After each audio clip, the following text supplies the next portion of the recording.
lumabas. Marami na kami nakita. Lahat ng kabataan na apektuhan na. Dahil hindi lang ako ang Pilipino ang naapektuhan, kundi lahat, milyon na Pilipino ang naapektuhan dahil sa droga. Dahil dyan.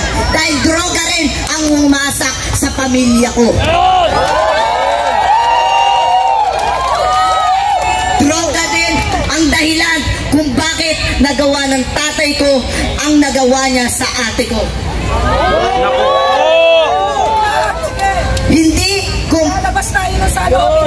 Hindi ko nahayaan na yung mga ginawa ni Marcos dahil sa droga na yan, siya ang pasimuno. Dahil alam namin ng mga kabataan at alam din namin na magsasalita sila kung ano na naman ang sasabihin nila.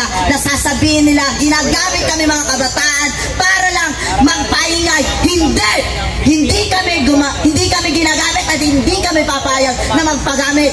Dahil kami, Pilipino rin kami, naiintindihan namin ang bawat nararamdaman ng kapwa namin Pilipino. Dahil sa ginawa mo, Marcos, nag-ingay na ang mga Pilipino, naggalit na. Diba sinabi mo, nagbabaguhin mo Pilipinas? Diba? Pero anong ginawa mo? Anong ginawa mo? Iisa-isahin natin. Dahil isa-isahin natin. Sige, yung bagyo na sunod-sunod na tumaan, na maraming namatay na Pilipino, marami ang nadisgrasya, nabaha, marami. Pero anong ginawa mo? Wala. Nakuha mo pang manood ng concert na pa yun. Kung mabuti ka talagang pinuno at mabuti ka talagang presidente ng Pilipinas, ipakita mo noon pa lang.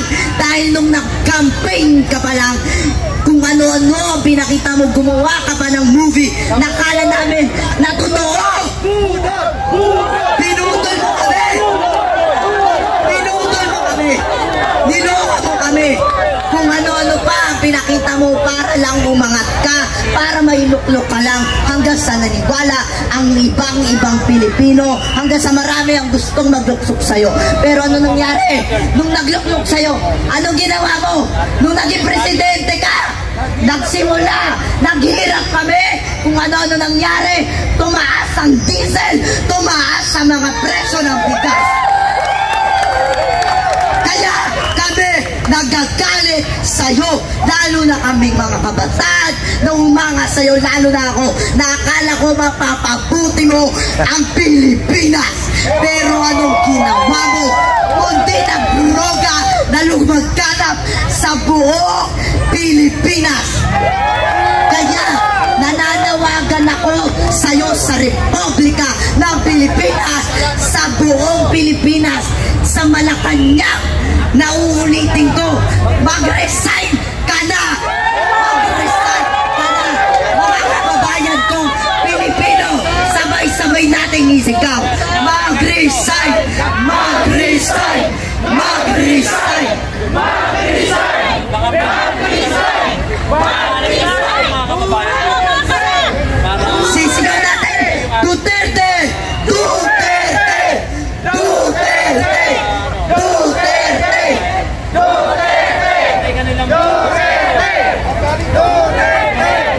Ito na lang ang sasabihin ko sa iyo, Marcos, lalo na sa Malacanang.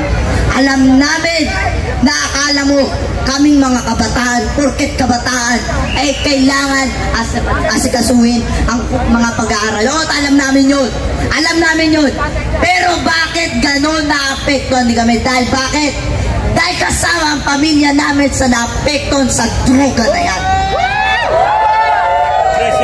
Kaya kami mga kabataan, hanggat kaya namin lumaban, hanggat kaya namin, dahil Pilipino rin kami, hindi kami matatakot sa'yo. Kahit marami ka pang ipadalang militar, dahil hindi kami malulupik ng kung sino man, dahil kami ay Pilipino din.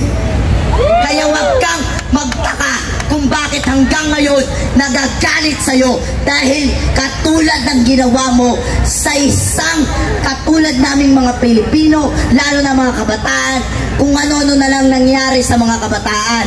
Dahil kundi sa nakatira kami ay maraming mga nagdodroga, maraming kaming narinig na nag-aabutan ng droga hanggang sa nalaman namin, hanggang sa nakita namin. At nung nalaman ko, pati si Duterte, Sara, kinalaban mo, kaya kami nagalit sa'yo dahil kami sumuporta rin sa'yo. Alam mo kung bakit nangyari sa ate ko? Alam mo kung anong nangyari? Dahil sa droga na pinalaganap mo. Kinahasa ang ate ko na nawala sa bisyo. Nang dahil sa bisyo sa droga. Yun ang dahilan ng droga. Kaya bakit kami sa iyo naniniwala na bakit ka maniniwala sa mga pinapadala mo na trolls kami? Trolls sa mga Pilipino, pinabayaran?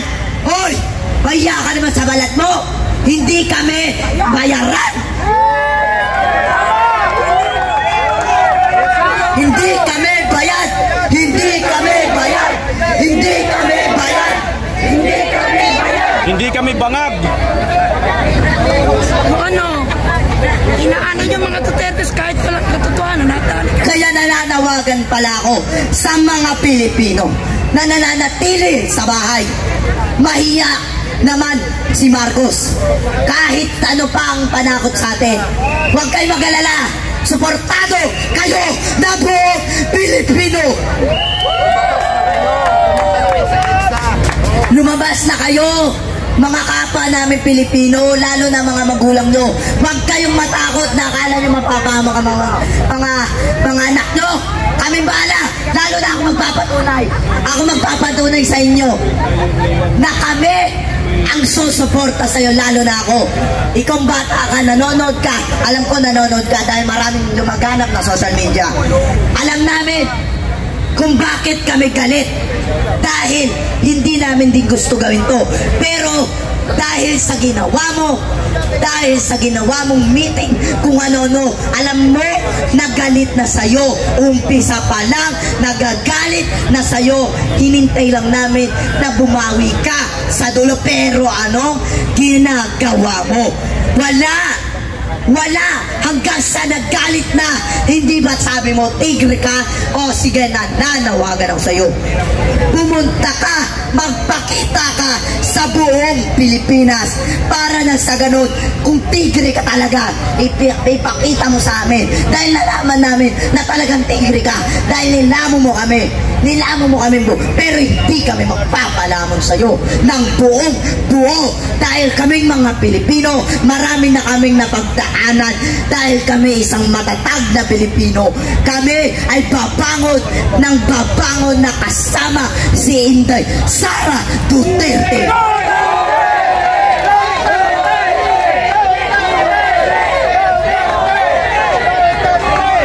Huwag kang masyadong magtaka, Marcos, hindi kami takot sa'yo, lalo na mga kabataan. Dahil kami, lalo na ako, palaban din ako. Hindi ako nagpapasubig kahit sa kanino. Ako ang isang Pilipino, lalo na ang mga kasama ko, kapwa Pilipino na naghihirap din sa Saudi. Minsan yung iba, nag-uuwi ang para lang magpadala sa pamilya nila. Pero nung napahamak yung pamilya nila, hindi mo ba nakikita na naghihirap din ang mga Pilipino na sa ibang bansa? Hindi mo ba alam yun? Tapos ikaw, nagdodroga ka, pinapalaganap mo? Hayop, grabe ka talaga. Duwag ka.